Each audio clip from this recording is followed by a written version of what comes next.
ठीक है, कोई मसला नहीं है। अच्छा बच्चों, आज की क्लास में खैर शॉर्ट इंट्रोडक्शन ही होगा और देखते हैं अभी एक क्वेश्चन सॉल्व करना है कि नहीं करना, लेट्स डिसाइड। चैप्टर नंबर 9 हमारा लास्ट चैप्टर है आईटीए का, प्रिपरेशन ऑफ फाइनेंशियल स्टेटमेंट। हमने फाइनेंशियल स्टेटमेंट को प्रिपेयर करना है, ठीक है।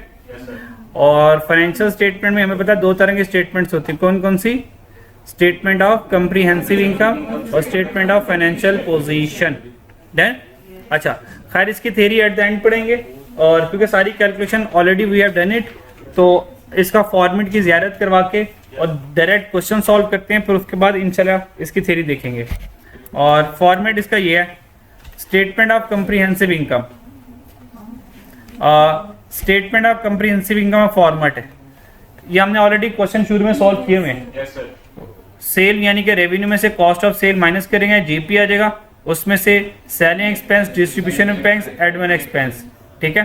तो हमारे पास क्या आ जाएगा? Operating profit.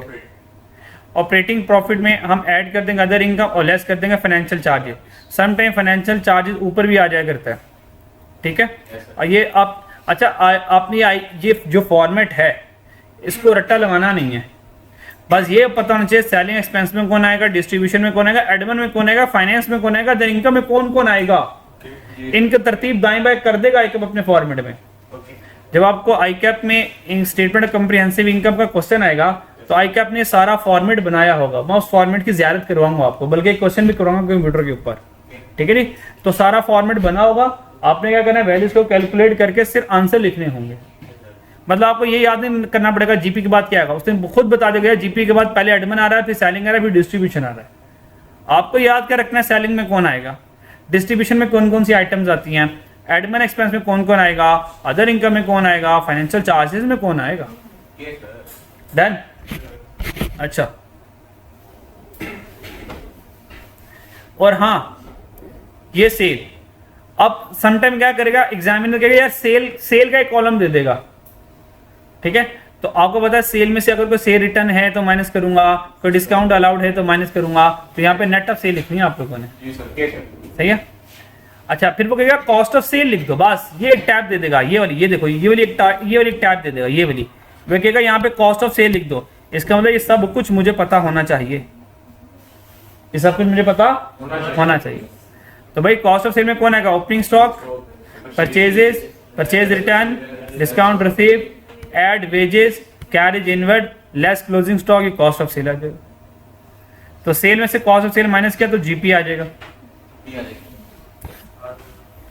अब selling expense, distribution, admin expense, इनके तरतीब मैटर नहीं करती।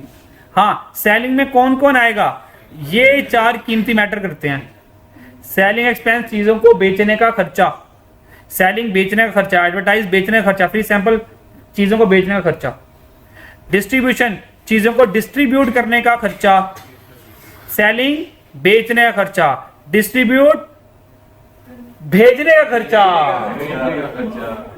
ऊपर वाला बेचने का खर्चा, नीचे वाला भेजने का खर्चा, और एडमिन के लिए शेयर बना लें यार। एडमिन के लिए एडमिन की कोई तारीफ ही नहीं है, जो ये नहीं है वो एडमिन है, जो ये नहीं है वो एडमिन है, जो सेलिंग और डिस्ट्रीब्यूशन नहीं है वो एडमिन है। मतलब एडमिन को तो तारीफ में कैद ही नहीं किया जा सकता, इतना वास्ट एडमिन है। जो बेचना नहीं, जो भेजना नहीं, वो एडमिन में भेज देंगे, वो एडमिन में रख देंगे। तो एडमिन की तो कोई इंतहा ही नहीं ना। समझ लगती है मेरी बात। और अदर इनकम हर वो इनकम होती है जो हमारी मेन एक्टिविटी की इनकम नहीं है। Rental income, interest income, dividend income, other income. Financial charges, bank से कर्जे लेने के charges, interest expense, markup expense, bank charges, bank commission. और ये नेट प्रॉफिट और लॉस कहां ट्रांसफर कर देंगे, स्टेटमेंट ऑफ फाइनेंशियल पोजीशन में। डन बच्चों, अब उसकी ज़ियारत हो जाए जरा, उसकी ज़ियारत हो जाए जरा जी बच्चों। Statement of financial position. और एक और बात बच्चों, आपको पता है कि स्टेटमेंट ऑफ कंप्रिहेंसिव इनकम में सारी चीजें कौन सी होती हैं? फॉर द, यानी कि उस साल आएंगी और उस साल दफन हो जाएंगी। यार ये दफन होने वाला डेंजरस वर्ड लग रहा है मुझे, है ना? तो फिर क्या कहें? दफा नहीं होना उन्होंने ना, ये तो कह रहा हूँ। दफा होने का मतलब है वो यहाँ से जाकर स्टेटमेंट फाइनेंशियल पोजीशन में दफा हो जाएंगी, इनको यहीं पे दफन कर देना है, मतलब वो यहाँ पर आकर यहीं पर ग्राउंडेड हो जाएंगी, खत्म, अल्लाह हाफिज। तो भाई जो इनकम स्टेटमेंट में चीजें आएंगी वो यहीं पर ही रहेंगी, तो दैट्स व्हाई इनकम स्टेटमेंट को फॉर द ईयर कहते हैं कि भाई बस ये इसी, इनका ताल्लुक इसी साल के साथ साथ है। और जो स्टेटमेंट ऑफ फाइनेंशियल पोजीशन है ये क्या होते हैं? एज ऑन होते हैं। एज ऑन का मतलब क्या? जब से बिजनेस स्टार्ट हुआ है, जब से बिजनेस चला है, तब से लेके अब तक, तब से अब तक, तब से अब तक। बच्चों कब से कब तक? तब से अब तक, तब से अब तक, कब से कब तक? और ये तब कौन है? ये तब कौन है? यानी के starting date of business, it's a business. धन्यवाद। अब इसकी ज़ियारत हो जाए यार। वैसे इसकी ज़ियारत तो की हुई आप लोगों ने? भाई सबसे पहले एसेट आ जाएगा। एसेट में नॉन करेंट एसेट्स आ जाएंगे, और नॉन करेंट एसेट वो एसेट होते हैं जिनका फायदा 1 साल से ज्यादा अरसे के लिए होगा। Land, building, premises, plant, machinery, भाई है तो आते ही हैं यार, क्या मैं रिवाइज करवाऊँ। भाई करंट एसेट में स्टॉक्स, इन्वेंट्री एक ही बात होती है, डेटर, रिसीवेबल एक ही बात होती है, account receivable, pre payment, advances, cash in hand, cash at bank, petty cash अलावा। करंट नॉन करंट में जमा करें भाई, पीले वाले 25,000 टोटल एसेट्स आ गए। बस उसके बाद इक्विटी एंड लाइबिलिटी आ जाएगी। भाई इक्विटी में ओपनिंग कैपिटल होगा, क्योंकि बिजनेस को 1 साल से ज्यादा आ गया तो क्लोजिंग के बाद ओपनिंग कैपिटल आ रहा होगा। उसमें नेट प्रॉफिट, ये स्टेटमेंट ऑफ, हाँ तुम तो स्टेटमेंट ऑफ कंप्रिहेंसिव इनकम से आए हो, ठीक है जी। और इसमें से ड्राइंग्स क्या कर देंगे? माइनस कर देंगे, क्लोजिंग कैपिटल आ जाएगा, है ना? तो यहाँ से कैपिटल का छोटा सा टी अकाउंट बन सकता है, opening capital plus profit minus drawing closing capital. उसमें फिर non current liability, long term loan add कर देंगे, और फिर करंट लाइबिलिटी में क्रेडिटर, ट्रेड पेबल, बात एक ही है। अकाउंट पेबल आ जाएगा, बैंक ओवरड्राफ्ट आ जाएगा, interest payable, short term loan आ जाएगा साल से पहले पहले तक का। तो ये हमारे पास आ जाएगा करंट लाइबिलिटी। तो उसके बाद कैपिटल को, नॉन करंट लाइबिलिटी को, करंट लाइब, तीनों को ऐड करेंगे तो ये 25,000 मैच कर देगा। ये पुरानी बात थी। अच्छा, अब यहाँ तक हमने सिंपल सा क्या किया था? इनकम स्टेटमेंट और स्टेटमेंट ऑफ कंप्रीहेंसिव पोजीशन में, statement of financial position basic solve की थी, ठीक है। अब जो चैप्टर 9 में ना, अब जो चैप्टर 9 में हम पढ़ने जा रहे हैं, प्रिपरेशन ऑफ फाइनेंशियल स्टेटमेंट, अब जो पढ़ने जा रहे हैं चैप्टर 9 में, इसमें ना जितने भी हमने रिमेनिंग चैप्टर पढ़े उनकी एडजस्टमेंट्स आ जाएंगी, ईयर एंड में एडजस्टमेंट आ जाएगी। यानी कि हम 31 दिसंबर पे खड़े हो जाएंगे, 31 दिसंबर में पता चलेगा ओ यार वो तो प्रीवियस रिकॉर्ड ही नहीं की, यार वो बैड डेट रिकॉर्ड करना ही भूल गए, यार वो इन्वेंट्री तो एनआरवी पर आ रही है, तो इन्वेंट्री को एनआरवी पर लेकर आने का। अक्रूवल प्रीपेमेंट के मसले आ जाएंगे, अक्रूवल प्रीपेमेंट के मसले आ जाएंगे, फिर इन्वेंट्री के FIFO FCO के मसले आ जाएंगे, मैन्युफैक्चरिंग अकाउंट के 2-3 प्रॉब्लम्स आ जाएंगी, ठीक है। अब उन सारे मसलों को हमने क्या करना है? ईयर एंड पे सुलझाना है। भाई ये तो मेन अकाउंटेंट का काम है ना, कि अपनी स्टेटमेंट को क्या करना, सही तरीके से रिप्रेजेंट करना। अच्छा, अगर आपको बच्चों एग्जाम भाई एसेट नजर आ रहे हैं, property, plant, equipment, investment property, intangible asset, long term investment, investment इन एसोसिएट, बायोलॉजिकल एसेट, इन्वेंट्री, ठीक है, ये सारे एसेट्स हैं, ठीक है जी। तो इनके भी जरा लिस्ट पढ़ लीजिएगा कि एसेट्स में कौन कौन से एसेट्स हैं, लाइबिलिटीज में कौन कौन सी लाइबिलिटीज हैं।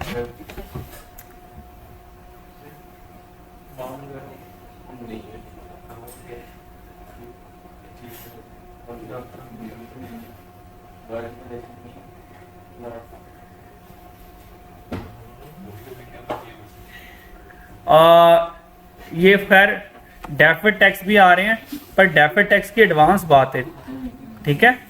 ये नॉन करंट लायबिलिटी में डेफर्ड टैक्स लायबिलिटी नजर आ रही है भाई, ये तो FAR 2 वाली बात है, ये तो FAR 2 में और डेफर्ड टैक्स की लायबिलिटी, और डेफर्ड टैक्स तो पूरा स्टैंडर्ड है IAS 12 IAS 12 deferred tax FAR 2 वाली बात है। तो खैर उसने फॉर्मेट तो बना दिया, पर ये पूछेगा नहीं, इसलिए टेंशन इतना लें। FAR 1 में नहीं, FAR 2 में गया सीधा सीधा। ये सारी चीज़ें इंशाल्लाह ताला देखेंगे अभी वन बाय वन करके। जो असल चीज़ आपको पहुंचाना चाह रहा हूँ वहाँ पे पहुंचाना आपको। ये बेसिक से सवाल है भाई, ये नहीं, ये तो बहुत बेसिक से भाई, ये भी नहीं।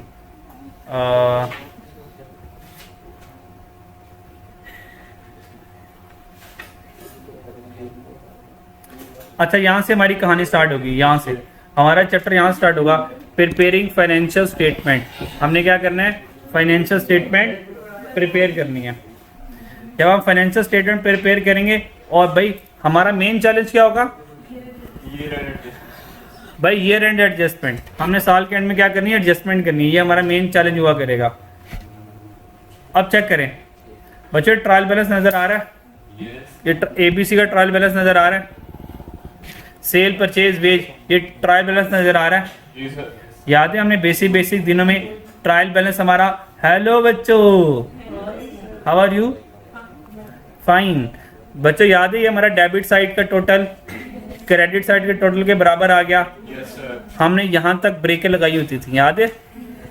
और फर्दर इंफॉर्मेशन में सिर्फ एक चीज आया करती थी, और वो ये आया करता था, क्लोजिंग इन्वेंट्री आया करती थी।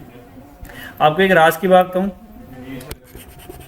जब भी आप लोगों ने फाइनल अकाउंट का क्वेश्चन करना है, बच्चों किसका क्वेश्चन करना है, फाइनल अकाउंट का क्वेश्चन करना है, आप लोगों ने क्या किया होगा, स्टेटमेंट ऑफ कंप्रीहेंसिव इनकम में इनकम स्टेटमेंट का फॉर्मेट बना लिया होगा, और स्टेटमेंट ऑफ फाइनेंशियल पोजीशन में एसेट्स और लायबिलिटी का फॉर्मेट बना लिया होगा। बन गया होगा। अच्छा, आप लोगों ने करना क्या, स्टेप नंबर 1, ट्रायल बैलेंस से चीजें उठा कर यहाँ पे पोस्टिंग करते रहना। कर लेंगे? याद रखिएगा, trial balance item has single effect. Trial balance के आइटम का क्या इफेक्ट होगा, यानी कि सेल ने कहाँ जाना है, स्टेटमेंट ऑफ कंप्रीहेंसिव इनकम में, यहाँ पे सेल में लिख दूंगा, यहाँ पे मैंने सेल लिख दी, यानी कि ट्रायल बैलेंस में जितनी भी आइटम्स आ रही होंगी सबके कितने इफेक्ट होंगे, सिंगल इफेक्ट होगी। बात लिख दूं? अच्छा, नंबर 1 कीमती बात, trial balance items has single effect. Single effect का मतलब क्या, उन सब ने बस एक जगह पे जाना है, या तो ये ट्रायल बैलेंस के आइटम या तो इनकम स्टेटमेंट में जाएंगे या तो बैलेंस शीट में जाएंगे। ये बात समझ लगती है? यहां पर आए बच्चों, ये फर्दर इंफॉर्मेशन नजर आ रहा है, ये ए से लेके ई तक, ये जितनी भी अदर इंफॉर्मेशन होती है, फर्दर इंफॉर्मेशन होती है, इनके ड्यूल एस्पेक्ट्स होते हैं, ड्यूल एस्पेक्ट्स होते हैं, ड्यूल एस्पेक्ट्स, यानी कि एक ने इनकम स्टेटमेंट जाना है, एक ने बैलेंस शीट में जाना है, एक ने इनकम स्टेटमेंट जाना है, एक ने बैलेंस शीट में जाना है। जैसे कि दो बता दूं बरकत के तौर पे, अगर मैं क्लोजिंग इन्वेंट्री की बात करूं तो क्लोजिंग इन्वेंट्री ने कॉस्ट ऑफ सेल में से माइनस होना है, और ये स्टेटमेंट ऑफ कंप्रीहेंसिव इनकम है, और क्लोजिंग स्टॉक ने करंट एसेट में ऐड होना है, और ये स्टेटमेंट ऑफ फाइनेंशियल पोजीशन है। बात समझ आई? हेलो बच्चों, बात समझ आई कि नहीं आई? अच्छा, और चलें एक और करवाता हूं बरकत के तौर पे। भाई ₹400 इज ओड। ओड का मतलब क्या है? ओड का मतलब क्या है? पेएबल है। भाई heating and lighting expense payable है। याद रखिएगा, ड्यूल एक्सपेंस का मतलब ये है सारी अदर इंफॉर्मेशन की जर्नल एंट्री पास करोगे आप लोग, और जब जर्नल एंट्री पास करोगे एक इनकम स्टेटमेंट में जा रहा होगा, एक बैलेंस शीट में जा रहा होगा। नॉर्मली ऐसा ही हो रहा होता है, ठीक है। कोई एक्सेप्शन आ जाए वो देख लेंगे। भाई इसकी एंट्री करो, क्या होती है इसकी एंट्री, क्या करो, heating and lighting expense debit और पेबल क्रेडिट। कितने से, 400 से, तो ये इनकम स्टेटमेंट में चला जाएगा और ये भाई साहब बैलेंस शीट में चला जाएगा। बात समझ आ रही है? चले एक और कर लेते हैं, बी वाला बरकत के तौर पर। ये क्या है, 700 का prepaid, 700 has been prepaid for rent. भाई ये क्या हुआ जी, इसकी एंट्री क्या होगी, prepaid expense debit, well done, prepaid, बोलो यार, प्रीपेड रेंट डेबिट कितने का, 700 का। अब चेक करें प्रीपेड रेंट कहाँ जाएगा, बैलेंस शीट में जाएगा एज एन एसेट के तौर पर, और कैश क्रेडिट हो गया 700 का, ये भी बैलेंस शीट में चल जाएगा एज एन एसेट के तौर पर। तो डबल एंट्री पास करके पता चल जाएगा कि इनकम स्टेटमेंट बैलेंस शीट चल रहा है, या income statement versus income statement चल रहा है, या balance sheet versus balance sheet ही चल रहा है। Yes sir. यहाँ तक परेशानी बच्चों? No sir. अच्छा जी, सही। डेप्रिसिएशन 10% वाला ये बताते हैं भाई, depreciation expense debit, accumulated depreciation credit, ठीक है। और डेप्रिसिएशन एक्सपेंस कहाँ चल जाएगा, इनकम स्टेटमेंट में, और अक्यूमुलेटेड डेप्रिसिएशन एसेट में से माइनस हो जाएगा। सर वो जो प्रीपेड रेंट है वो हमारा करंट एसेट है। तो भाई यहाँ पे क्या करेंगे, डी वाली एंट्री क्या करेंगे, डी वाली क्या करेंगे, डेप्रिसिएशन एक्सपेंस डेबिट और अक्यूमुलेटेड डेप्रिसिएशन क्रेडिट। ये भाई साहब चल जाएंगे इनकम स्टेटमेंट में, ये भाई साहब चल जाएंगे बैलेंस शीट में, और ये एसेट में से माइनस हो जाएगा, ठीक है। और 10% है, ठीक है, तो 10% आप लोग कैलकुलेट कर लीजिएगा। और ये बैड डेट है 1200 should be written off, and that allowance for doubtful debt should be increase to 4500। भाई बैड डेट एक्सपेंस है और अलाउंस है।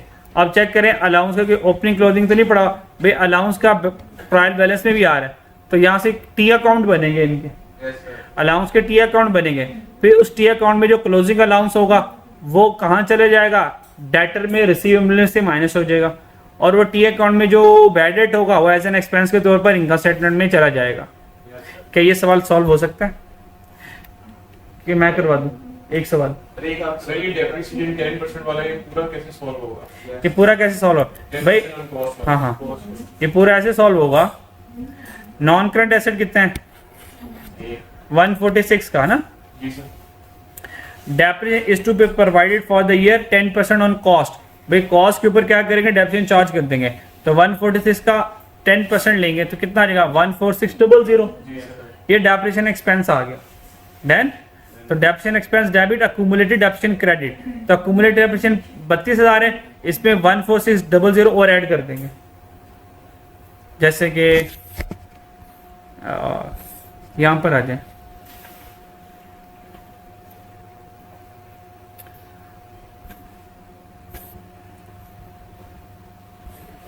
डेप्रिसिएशन की ये देखें, खैर उसे यहाँ पे की नहीं है भाई। डेप्रिसिएशन कितनी आई है, 14600, तो ये देखो उसने अक्यूमुलेटेड डेप्रिसिएशन में ऐड करके लिख दी, और 14600 उसने इनकम स्टेटमेंट में एज एन एक्सपेंस लिखा होगा, वो देख लेते हैं। ये पड़ा है 14600, ये ऐसे लिखा हुआ, कर लोगे? ठीक है, ये क्वेश्चन है, नीचे इसका सोल्यूशन अवेलेबल है, ये क्वेश्चन कर लीजिएगा। ये आसान सा बेसिक क्वेश्चन है, इसलिए मैं नहीं करवा रहा। कल मैं करवाऊंगा, मैं मुश्किल वाले करवाऊंगा जिसमें एडजस्टमेंट तगड़ी स्ट्रांग होगी। तो आज का होमवर्क ये है, आपने, क्योंकि बहुत बेसिक सवाल है, इसमें कुछ भी नहीं करना, ठीक है। इसको सॉल्व करके आइएगा। अल्लाह।